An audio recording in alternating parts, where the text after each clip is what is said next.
Hello and welcome, my cut leaves.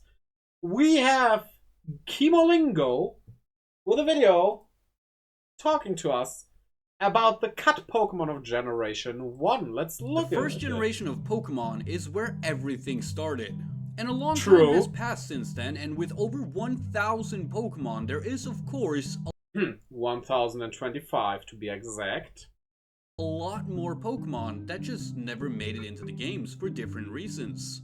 As a matter of fact, Pokemon programmer Shigeki Morimoto, who is That's Banjo-Kazooie music! Good.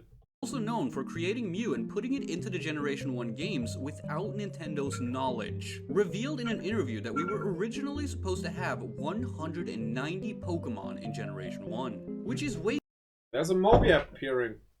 A wild Moby appears! What are we gonna do? Okay, we do have like 20 minutes or so, right? Yeah. You have a look at it as well? Okay. This is for a different video. For those watching the YouTube stuff.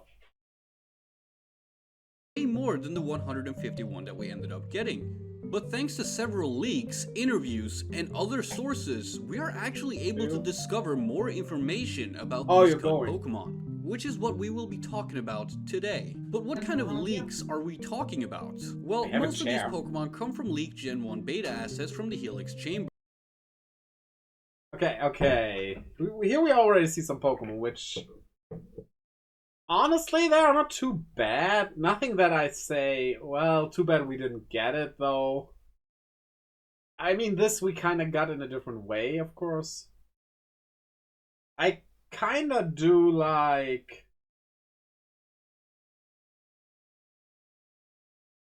This tiger. This tiger's cool. I wish we got that. Which were leaked in 2019, alongside the Gold and Silver Space World demo from 1997, which was leaked in 2018, and some more interesting sources. Every single source, including the Gen 1 beta assets and the Space World demo, can be found in the description, but I will also leave the source to each Pokemon on the screen. And you can find the source for each specific Pokemon in the bottom left corner of the video if you're looking for something specific. Oh, I will also nice. leave a link to the artists that have done an amazing job bringing these old sprites to life. And you can also see very important, always credit the artist who made the design for each specific Pokemon in the top left corner of the video. A lot of these Pokemon have very little and limited information about them, but I will do my best to cover as much information about them as possible with what's available. To start off, there are some Pokemon we won't be covering. 900 HP in Pokemon is a lot. No Pokemon has that many HP. I don't like this. I can see to become something interesting, but what the heck are you? Wait, the name is Papio.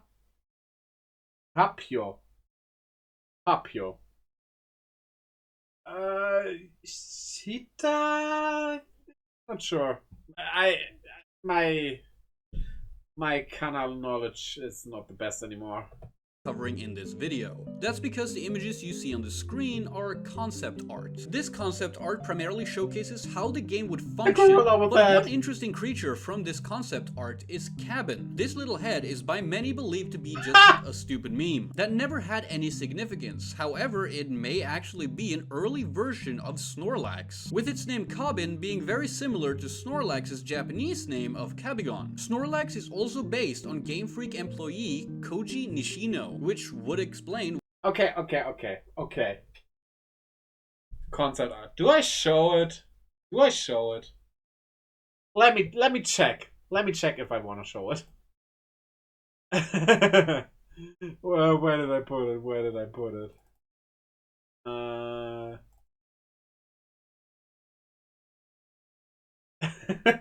Yeah, I can show this. So this is not in the I am making a game. Some of you might have heard that.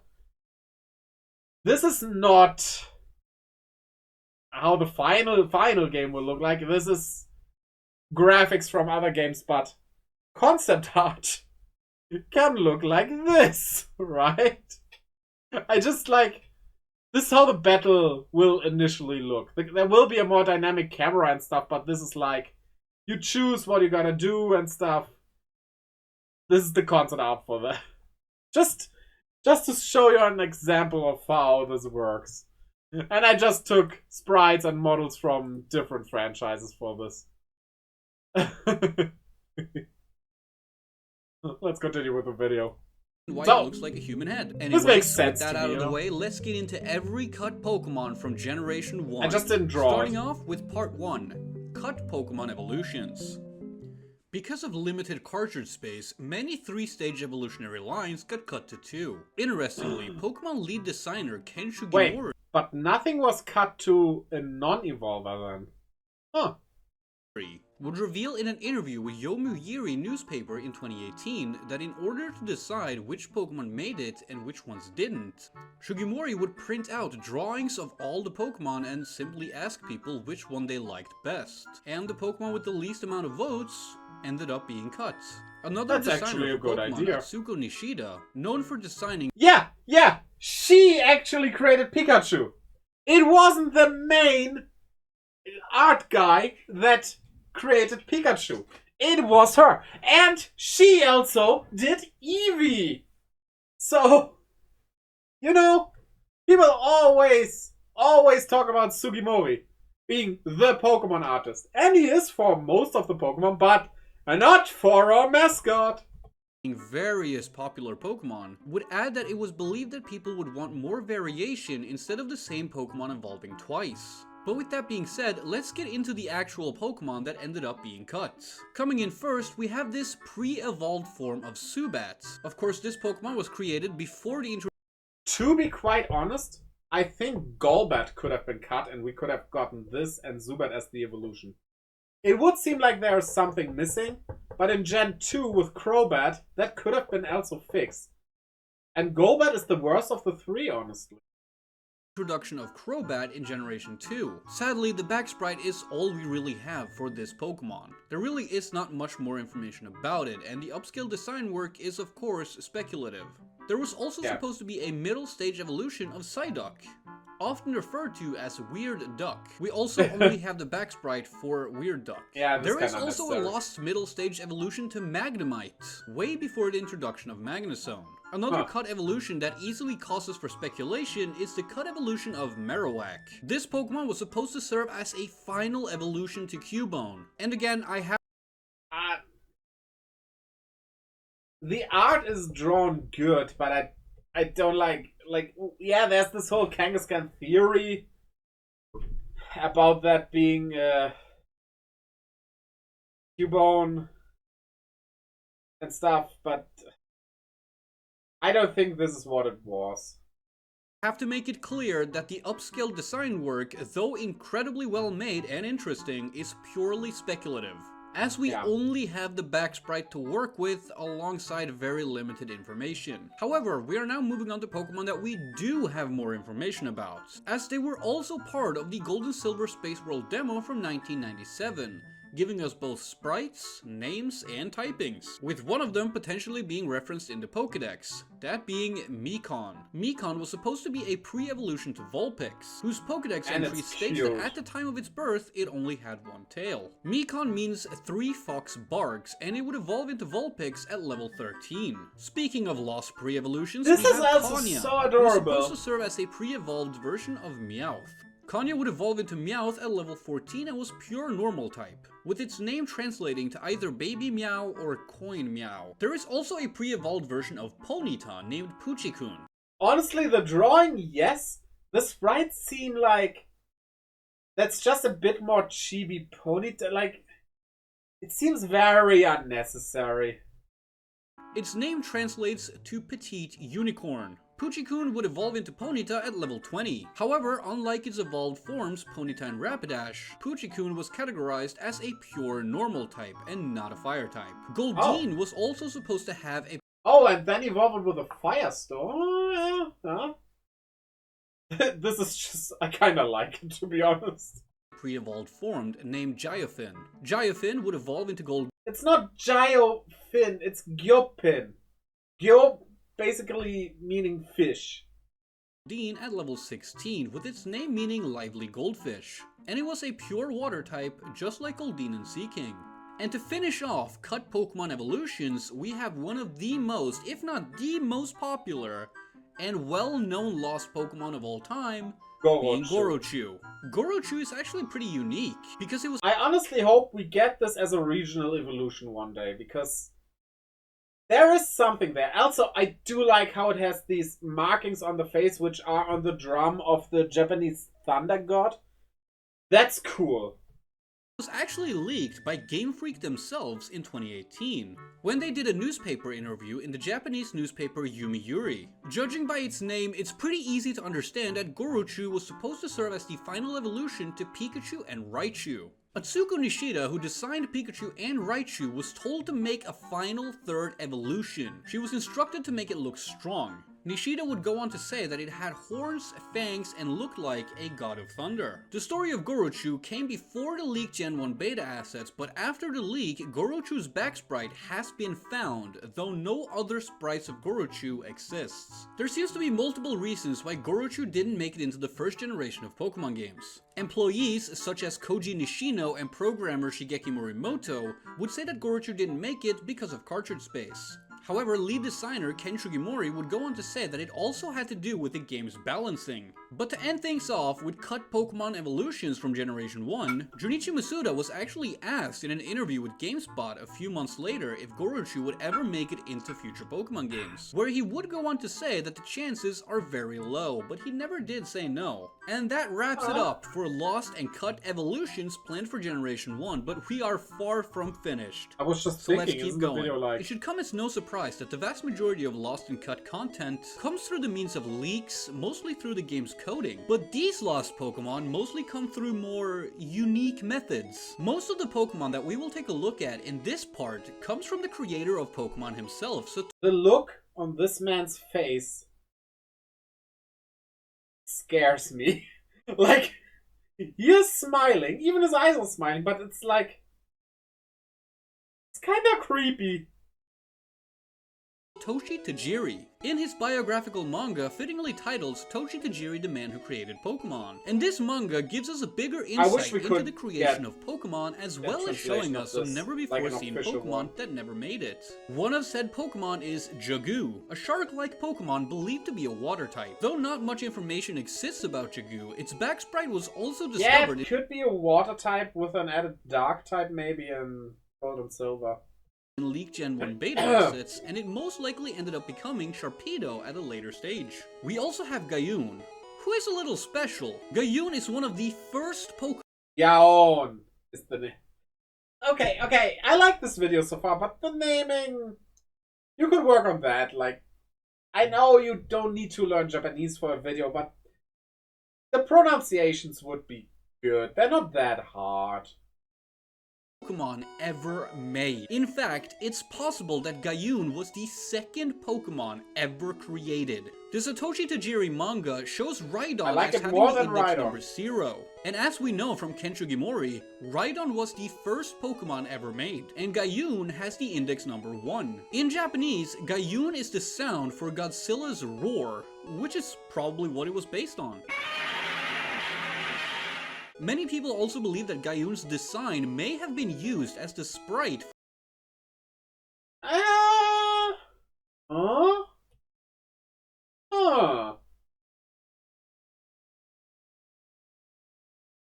The ears don't really fit. They don't look like those horns on the back. But yeah, I can see it. I can see it. Though it might be a coincidence. Also, why does this have a DeviantArt watermark on it? Whoops.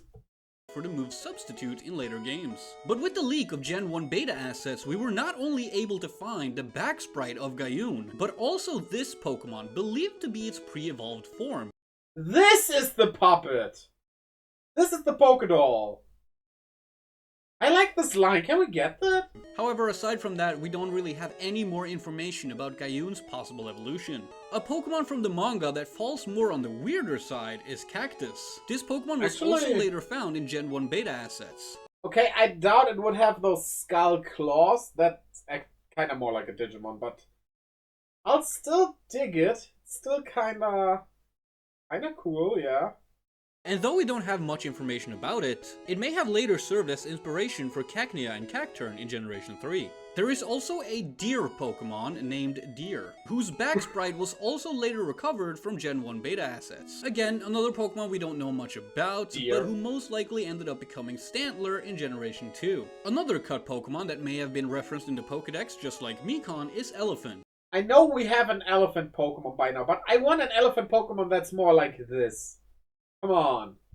In Raichu's Pokedex entry in Pokemon Green, it is stated that Raichu can make an Indian elephant faint. Here we also have Elephant's back sprite from leaked Gen 1 beta assets. It is possible that Elephant was later used as inspiration for Phanpy and Donphan. Then there is Barunda, which looks very obscured in the image from the Satoshi Tajiri manga, but it was supposed to be a balloon Pokemon, as the Gen 1 back sprite also tells us. Barunda is also often— Hello. Yeah, this will do after the reaction. But it's ready now. I call you to get the accent? Yeah. Okay. So, good. Called Balloonda, and though it was most likely cut because— Watch the Sea Monkeys video for that if you're watching this on VOD. If you're right here in the chat with me while I stream this live, just wait until we're finished here. Of cartridge space, it may have also been cut because of Pokemon like Jigglypuff, who was already known as the Balloon Pokemon. One of the weirdest Pokemon to come from the Satoshi Tajiri manga is by far Crocky. Crocky is also one of the first Pokemon ever made, being created in the early to mid-90s. And it appears to be based on a crocodile, though its back sprite shows more of a dragon-like figure. And to finish off this part, we have Omega. Unlike all the other Pokemon from this part, Omega does not come from the Satoshi Tajiri manga. Omega was first revealed by Pokemon CEO Tsunekazu Ishihara in 2018, in a segment with the Japanese national TV broadcast. Ishihara would go on to showcase a lot of beta designs such as Gyarados, but Omega was the only cut Pokemon that he showed. But like, I could see this as Team Rocket created this artificially to subdue Mewtwo, which, well, they could not control, and so there could be a cool story about this. Off. Omega would eventually end up getting cut from Generation 1. However, interestingly, Omega's internal number would later be used for Mew. Omega seems to be based off of Mecha Godzilla. However, the only photo we have of Omega is the black and white sprite shown by Ishihara in 2018. Now we're moving on to the final part, which are all unique Pokemon that does not appear to be part of any evolutionary lines that made it into the games. Starting off, we have this Yeti Pokemon. Though we don't know its actual name, it's been nicknamed Freezetti. This Yeti Pokemon is believed to be an Ice type, and it may have been supposed to serve as a counterpart to Jynx. Much like Electabuzz and Magmar, Freezetti was most likely based on a Yeti, or even the kaiju known as Wu, from the 1960s Japanese TV show titled Ultraman. But of course, we don't have any more information about it, and it's all speculative. We are also quickly going to mention these two Pokemon. Is Sumo Frog? This is nice, yeah. Which we don't really have much information about either, other than the two likely being the same evolutionary line. Not having a lot of information is to be expected in this video, as you've probably noticed, but we really have no idea what these two Pokemon were supposed to be. The second sprite does seem to refer to some sort of traditional Japanese top knot, but aside from that, the favorite idea from the Helix Chamber themselves was that these two Pokemon might be sumo wrestling frogs, which is definitely an interesting thought.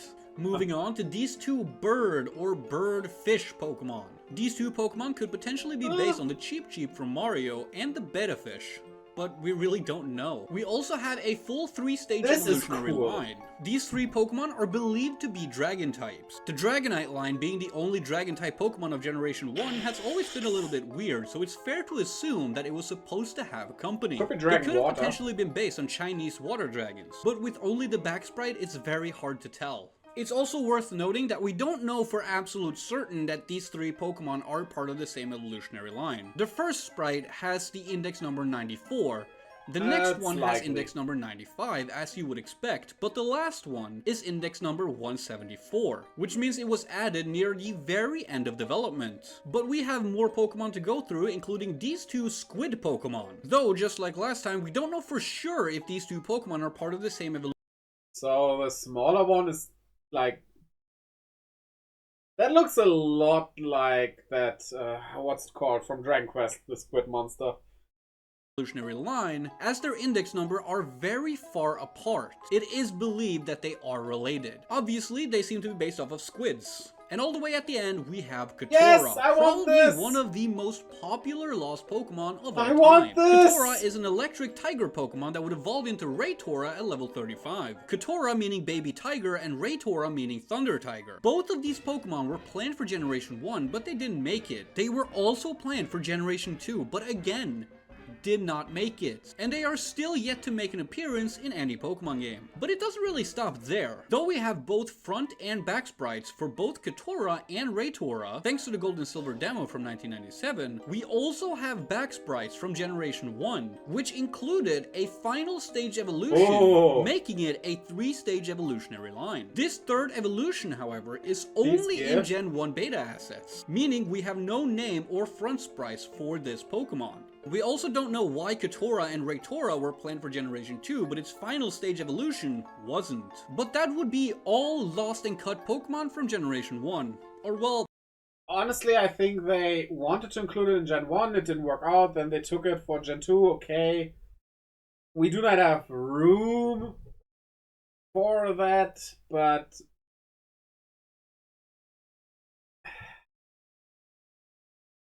yeah... So we cut it by 1 evolution, but that also didn't work out, and then they were gone. Not exactly. There are still 6 Pokemon for us to go through. However, out of these 6 Pokemon, 3 of them are blurred out, and it is impossible to tell what they are. And the remaining 3 were probably not meant to be actual Pokemon at all. That being the Lavender Town Ghost, and a fossilized version of Kabutops and Aerodactyl. I'm really sorry, but I did a goof. So there's 2 more Pokemon to mention very quickly, and it's a little bit complicated. So the first Pokemon is this, which is believed to be a pre-evolved form of Blastoise. Blastoise was not originally part of the Squirtle line. The other one is the evolved form of Wartortle. Like I said, Blastoise was not originally... Yo! Can we have this instead of Blastoise, please? ...part of this evolutionary line. And this is a different Pokemon all on its own. I'm really sorry, mistakes were made and I realized way too late into editing the video. And with that, we have covered everything for now. As you've probably noticed, a lot of this information is limited, and we are still learning more as time goes on. And hopefully, we will have more information in the future. But for now, we are finished with the lost Pokemon of Generation 1, and we will be moving on to Generation 2 very soon. The first generation of Pokemon is where... No. 1 time is enough. You know, that was a good video. You get a thumbs up and a sub. You should do that too. Like, let's quickly look at the comments. Probably in this kind of video. Yeah.